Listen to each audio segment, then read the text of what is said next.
Welcome back to my channel. मैं हूं मोहम्मद सादर मंसूर द ट्रेडपीडिया प्लेटफॉर्म से आपके साथ। आज की वीडियो में हम बात करेंगे सप्लाई एंड डिमांड की। सप्लाई एंड डिमांड जो कि इस मार्केट का एक सबसे अहम फंडामेंटल है, जो कि ओवरऑल इस मार्केट को ड्राइव करता है। अब हम देखते हैं कि चार्ट पर हम सप्लाई एंड डिमांड के लेवल्स को कैसे ड्रा कर सकते हैं, कैसे उनको समझ सकते हैं और उसको ट्रेड कैसे कर सकते हैं। सप्लाई एंड डिमांड मार्केट का इकोनॉमिक्स का एक ऐसा असूल है जो हर मार्केट में अप्लाई होता है। सप्लाई एंड डिमांड में हम सादा सी बात ये कहते हैं कि जब भी किसी भी लेवल पर या किसी भी जगह पर किसी भी प्राइस पर ख़रीदार ज़्यादा हो जाएंगे तो वो डिमांड बढ़ गई है। ये सादा सा असूल है कि जब भी किसी चीज़ की डिमांड बढ़ती है तो वहाँ पर उसकी प्राइस बढ़ना शुरू हो जाती है। यहाँ पर इसमें कुछ ये फ़र्ज़ किया जाता है कि सप्लाई उसकी कांस्टेंट है, सप्लाई वहीं की वहीं मौजूद है। अगर सप्लाई एक हो रही है तो वो सप्लाई एक ही रहेगी, लेकिन डिमांड बढ़ गई है और जब डिमांड बढ़ गई है तो उसकी प्राइस बढ़ना शुरू हो जाएगी। ये अगर हम फ़र्ज़ करें कि डिमांड उसकी वहीं पर है और सप्लाई बढ़ गई है तो उस चीज़ की मुतल्लिका चीज़ की प्राइस कम होना शुरू हो जाती है।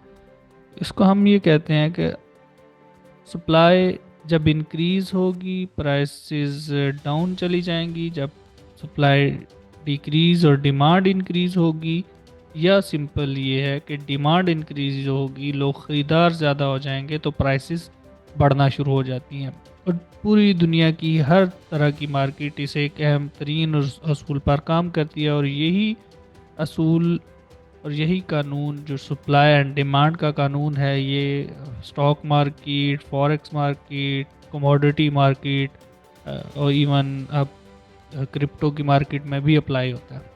तो अगर आप कामयाब ट्रेडिंग करना चाहते हैं, कामयाब ट्रेडर बनना चाहते हैं, तो आपके लिए ये बहुत ज़्यादा ज़रूरी है कि आप सप्लाई एंड डिमांड जोन्स को समझें, सप्लाई एंड डिमांड के एरियाज़ को कंसिडर करें, उनको देखें, उसको मार्क करना सीखें और फिर उस पर मुख्तलिफ़ किस्म के जो पैटर्न्स हैं उनको देखते हुए ट्रेड और ट्रेडिंग कर सकें। क्योंकि यही वो असूल है, ये एक अहम तरीन असूल है जिस पर ट्रेडर कामयाब ट्रेडर्स, प्रोफेशनल ट्रेडर्स ट्रेडिंग करते हैं और वो ये देखते हुए कि ये किस मार्केट सप्लाई जोन पर है या डिमांड जोन पर है, तो उस वहाँ से वो एंट्री और एग्ज़िट पॉइंट्स इस्तेमाल करते हैं, वो एंट्री और एग्ज़िट लेते हैं, अपनी ट्रेड को एग्जीक्यूट करते हैं। क्योंकि जब अगर हम बात करें डिमांड एरिया की, या तो वहाँ पर हमें रिस्क कम, रिवार्ड ज़्यादा मिल सकता है हमारे लिए। एसएल या जो हमारे लॉस होने की कंडीशन है वो कम होती है और ऐसी सूरत में फिर हम अपने प्रॉफिट को ज़्यादा कर सकते हैं।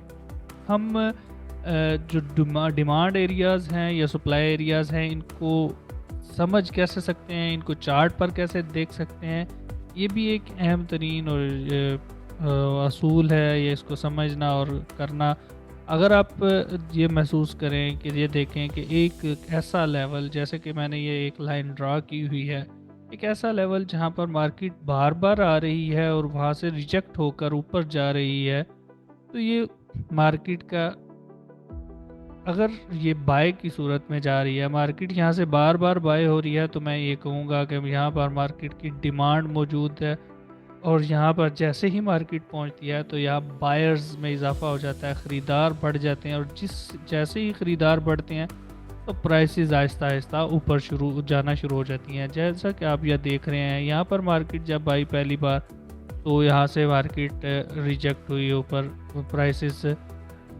मार्केट बाय होना शुरू होगी और प्राइसेस बढ़ना शुरू होगी। फिर दोबारा मार्केट जब इस लेवल पे आई तो फिर यहाँ पर आके मार्केट एक अच्छे जो है ना वो ट्रेड के साथ ऊपर गई और यहाँ तक मार्केट आई। फिर दोबारा मार्केट जब नीचे आई, इसी लेवल से, इसी एरिया के आसपास से मार्केट दोबारा उठी है और फिर जब दोबारा उठी तो अभी भी मार्केट अब इस एरिया से बाय हो रही है। अब यहाँ पर इसी तरह अगर हम देखें तो ये आपके सामने जो लाइन ड्रा है सेल के लिए है। यहाँ पर जब मार्केट आती है तो पहली बार जब मार्केट यहाँ पे आई तो भी मार्केट सेल हुई, क्योंकि यहाँ पर जैसे ही मार्केट आई तो यहाँ बेचने वाले लोग ज़्यादा हो गए और ख़रीदने वाले लोग कम हो गए। जब खरीदने वाले कम और बेचने वाले ज़्यादा हो जाएं तो कीमतें कम होना शुरू हो जाती हैं। इसी एक असूल के तहत मार्केट डाउन आना शुरू हो गई। फिर दोबारा जब मार्केट इसी लेवल पर पहुंची तो फिर वही मार्केट के साथ फिनोमेना बना और मार्केट यहाँ से के खरीदने वाले कम और बेचने वाले ज़्यादा हुए तो मार्केट में प्राइसेस कम होना शुरू हो गई। तो ये एक सादा सा असूल है। इस सादा से सप्लाई और डिमांड के असूल को मद्देनज़र रखते हुए आप एक बेहतरीन अंदाज में ट्रेडिंग कर सकते हैं। हमें जो ये असूल, ये जो जोन्स हैं सप्लाई एंड डिमांड के, बार बार जिस जगह से मार्केट रिजेक्ट हो रही होती है वो हमारे लिए सप्लाई जोन या डिमांड जोन्स कंसिडर हो सकते हैं, या कोई ऐसी जगह जहां पर मार्केट एक ही जगह पे कंसोलिडेट या रेंज की शक्ल इख्तियार कर लेती है तो उसे भी हम मुतवक्के तौर पर फॉर सप्लाई या डिमांड का जोन कंसिडर कर सकते हैं कि ये मार्केट यहाँ पर आएगी तो यहाँ से कोई हमें किसी कंफर्मेशन के साथ बाय या सेल की एंट्री दे सकती है। तो ये हमारे लिए एक अच्छा तरीका है कि हम इन जोन को ड्रा कर लें और बड़े टाइम फ्रेम पर हम इनको देख लें। जब बड़े टाइम फ्रेम पर हम इनको देख लेंगे, हमें इनको ड्रा करके रख लेंगे। जैसे कि आपके सामने H4 का टाइम फ्रेम है, मैं यहाँ पर इसको अपने लिए लेवल्स ड्रा करके रख चुका हूँ। और जब मार्केट यहाँ पर आती है तो मैं यहाँ इस लेवल पर आके तवक्को ये ज़ाहिर करता हूँ कि मार्केट डाउन जाएगी, तो मैं यहाँ से कंफर्मेशन के साथ ट्रेड एग्जीक्यूट कर सकता हूँ। और मेरा SL इस लेवल के ऊपर होता है, जबकि मेरा टारगेट यहाँ अगले डिमांड जोन या सप्लाई जोन तक हो सकता है। तो ये एक सादा सा और बुनियादी असूल है जिस पर काम करते हुए जिस पर अगर प्रैक्टिस करते हैं तो आपको एक बहुत अच्छी मुनाफा बख्श ट्रेडिंग भी कर सकते हैं, प्रॉफिटेबल ट्रेडर बन सकते हैं। अब अगर मैं यहाँ पर इस एरिया को मार्क करूँ तो मैं इसे सप्लाई जोन के तौर पर मार्क कर सकता हूँ, देख सकता हूँ, जबकि इस एरिया को मैं डिमांड जोन के तौर पर कंसिडर कर सकता हूँ, डिमांड एरिया के तौर पर कंसिडर कर सकता हूँ। और मैं ये तवक्को करूँगा कि यहाँ पर जब मार्केट आएगी तो मैं यहाँ से इसको सेल की फॉर्म में जाता हुआ देख सकता हूँ, या जब सप्लाई जोन पर डिमांड जोन पर आएगी तो मैं यहाँ से उसे बाय की सूरत में जाते हुआ देख सकता हूँ। आखिर में मैं आपके साथ आपको कुछ 3 से 4 चीज़ें जो बताऊंगा, वो कहना चाहूँगा कि आप अगर आप प्रॉफिटेबल ट्रेडर बनना चाहते हैं और डिमांड जोन और सप्लाई जोन को सीखना और काम करना चाहते हैं तो सबसे पहले ज़रूरी ये है कि आप डिमांड जोन या सप्लाई जोन्स को हायर बड़े टाइम फ्रेम्स पर मार्क करके रख लें।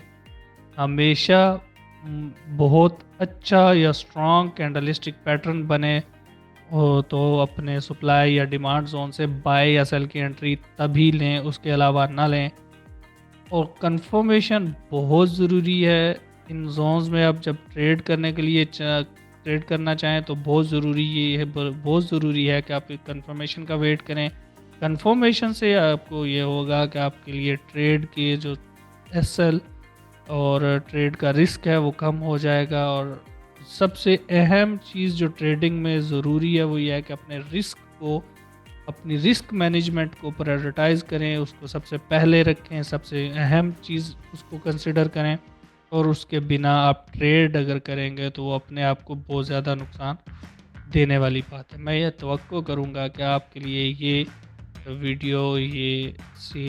वीडियो आपको एक मुनाफा बख्श ट्रेडर बनाने के लिए और मार्केट की बुनियादी चीज़ों को समझने के लिए अहम साबित हो।